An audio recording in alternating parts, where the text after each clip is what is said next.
Today's Tips du Jour mailbag question comes to us all the way from England.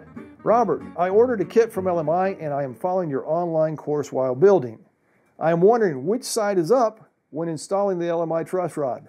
Michael in England. Well, Michael, if you're following my online course, check out the chapter on the neck. I go into great detail and show the LMI truss rod.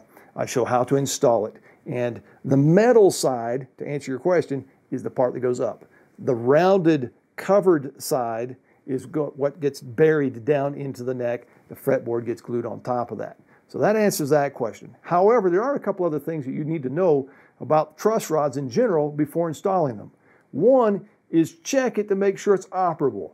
There's nothing worse than putting this thing in the neck of the guitar, putting the strings on, getting ready to play your guitar, and figuring out when it's time to do the setup that the truss rod is not working. The technical term for that is bad, very bad. You want to find out that kind of stuff before you install it. So let me show you how to do that. So Michael, to make sure that this thing's operable, I just put one end of it in my vise. And then the other end, I take my truss rod wrench, put it in there, and just adjust it.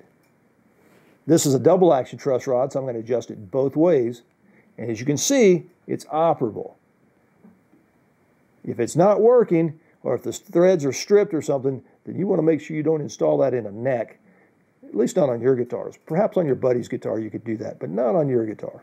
Something else that you need to be aware of on the LMI truss rod, and most truss rods have a little burr or a piece of the weld that is wider than the actual truss rod itself. So when you cut the truss rod slot, in this case it's going to be 1/4 inch wide, this won't go in until you remove that little piece of the weld there. Now, a word of caution, be very careful. You don't want to compromise the weld itself.